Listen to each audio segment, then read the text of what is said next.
여러분 안녕하십니까, 진성호입니다. 오늘 국민의힘 최고위원회의에서 이준석 대표가 민주당을 겨냥해서 경고를 했습니다. 이재명 지사가 버틸 수 있을까요? 자, 민주당 만약 이재명에 관한 대장동 의혹 제대로 되찾지 못하면 역풍을 못 견딜 것이다, 감당하지 못할 것이라고 이준석은 말했습니다. 자, 비슷한 시간 이낙연 캠프에는 결정적 제보가 들어왔다고 합니다. 자, 이낙연 캠프 공동선대위원장이 라디오에 나와서 공개적으로 한 말입니다. 결정적 제보란 뭘까요?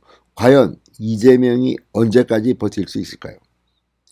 자, 지금 분위기가 청와대까지 이 대장동 의혹을 주시하고 있다는 발언이 나오고 문재인 대통령이 한마디 했다는 보도까지 나왔습니다. 그렇지만 청와대는 문재인 대통령이 직접 언급한 바는 없다고 했지만 지금 청와대 분위기는 이 대장동 의혹에 대해서 언급을 하느냐 마느냐 놓고도 두 쪽으로 갈렸다고 합니다. 그러나 결국 청와대 관계자는 언급을 했습니다. 그만큼 지금 청와대도 뭔가 이재명과 대장동에 대해서 알고 있는 것은 아닐까요? 진성호의 융단 폭격 시작합니다. 더불어민주당을 융단 폭격합니다. 방송에 앞서 아직 진성호 방송의 구독자가 아니신 분들은 붉은색 구독 버튼 눌러주십시오. 더 좋은 방송으로 보답하겠습니다. 자, 지금 이게 무슨 치킨 게임도 아니고 이재명 지사 같은 경우는 끝까지 우길 겁니다. 왜냐? 만약 이재명이 대장동 의혹에 자신이 관여했다는 것을 시인하는 순간 이재명의 정치 인생은 끝납니다. 따라서 평소 이재명 스타일로 봤을 때는 끝까지 그냥 무조건 우길 겁니다. 자, 그런데 평소에 웬만한 일이 벌어지면 버럭 화를 내고 극단적인 단어를 동원하던 이재명이 유동규에 대해서만큼은 눈치를 보는 듯합니다. 왜? 유동규가 배신을 해서 검찰에 다 풀어버리면 자신의 운명이 어떻게 될 줄 알기 때문입니다. 그렇게 되면 이재명 지사의 전략은 바뀔지도 모릅니다. 문재인 정권과도 투쟁하는 겁니다. 자, 그런데 그런 상황까지 갈까요? 오늘 이재명에 대해서 서른 의원이 한 발언은 그런 점에서 주목됩니다. 자, 이낙연 캠프의 공동선대위원장 서른 의원이 방금 전 대장동 개발 특혜 의혹과 관련해 이재명 지사의 배임 및 구속 가능성을 언급하며 결정적 제보가 있다고 밝혔습니다.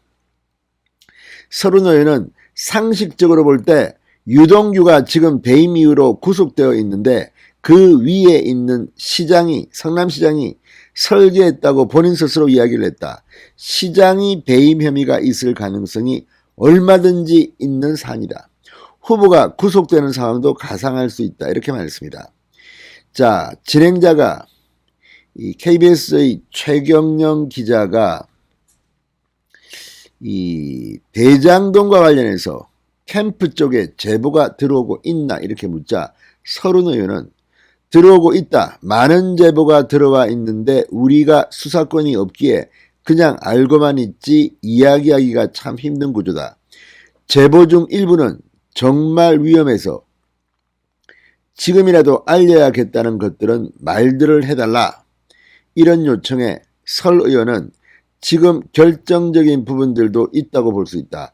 수사를 하고 있다. 수사하면 다 나온다. 많은 언론들이 이 사안을 놓고 파고들고 있기 때문에 수사도 제대로 안 하면 다 드러난다. 자, 그러니까 지금 제가 믿는 것은 언론입니다. 지금 서울중앙지검이 이 사건을 수사하면서 이 배임의 방향을 맞췄습니다. 유동규가 수천억 원 배임 혐의가 있는 겁니다. 자, 성남도시개발공사 사장 직무대행이 배임을 했다면 이를 관리 감독하는 성남시장 이재명이 몰랐다는 게 말이 됩니까? 이재명 어제 열린민주당의 유튜브에 나와서 느낌이 좀 안 좋다, 검찰 수사를 비판하기도 했습니다. 이게 뭘 의미하겠습니까? 뭔가 나온 겁니다. 그런데 검찰이 적당히 이것을 덮으려고 하면 언론이 가만히 있지 않을 겁니다. 왜냐하면 지금 정영학 회계사, 화천대유의 핵심 설계자인 정영학 회계사가 이 내용들을 검찰에만 제출한 게 아니라 지인들에게 줬다고 합니다. 무슨 문제가 생기면 터뜨려라. 그래서 지금 검찰은 어쩌면 밀려서 이재명 수사를 하고 있는지도 모르겠습니다. 자, 어쨌든 서른 의원의 말을 들어보면 이재명에 대해서 이낙연 캠프에는 결정적인 제보가 들어와 있을 것 같다는 생각이 듭니다. 자, 이재명 위기론을 이야기하는 서른, 지금 송영길 대표 등 당 지도부를 비판하고 있습니다. 자, 경선이 이 추세로 끝날 경우 이낙연 전 대표는 패배에 승복할까요? 자, 이낙연이 패배에 승복하더라도 지지자들의 마음은 떠나버린다는 그런 이야기도 합니다. 자, 어쨌든 이걸 보면 지금 이낙연 캠프에는 결정적 제보가 들어와 있는 것 같습니다. 이걸 이준석 국민의힘 대표도 알고 있는 듯 계속해서 결정적 제보가 이낙연, 그러니까 이낙연이라는 말 하지 않았지만 경쟁 후보 진영에 가 있을 것이라는 추론을 이야기합니다. 이걸 보고 이준석이 민주당에 이관계를 썼다고 비판도 하지만 그럴 가능성이 높아 보입니다. 사실 지금 국민의힘에도 이 정영학 회계사의 녹취록 일부가 제보됐다는 이야기가 있습니다. 김기현 원내대표가 뭘 좀 알고 있는 것 같습니다. 결정적인 순간을 보고 있는 건지도 모르겠습니다. 그런 가운데 오늘 국민의힘 최고위원회의에서 이준석 대표가 민주당에 경고를 했습니다. 더불어민주당이 의혹 규명에 소극적으로 나서면 국민적 역풍을 감당하기 어려울 것이다. 이재명 지사와 화천대유 자산관리의 연관성은 국민들이 봤을 때 도저히 명쾌하게 해소되지 않는 부분들이 많다.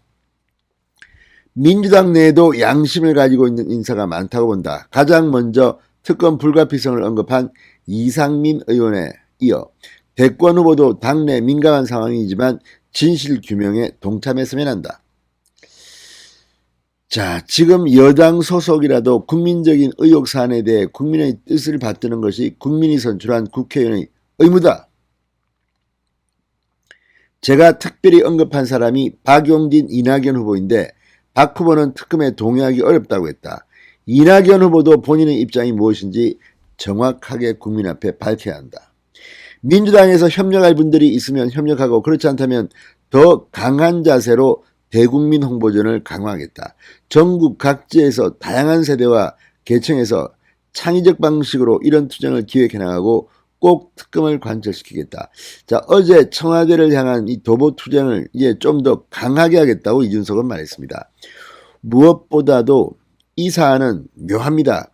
민주당 대 국민의힘의 경쟁 같기도 하지만 민주당 내에서도 이재명 대 반이재명 그룹 간의 경쟁이기도 합니다. 지금 민주당 당 게시판은 난리가 났습니다.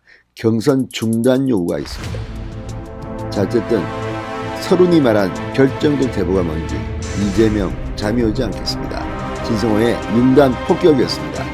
여러분 감사합니다.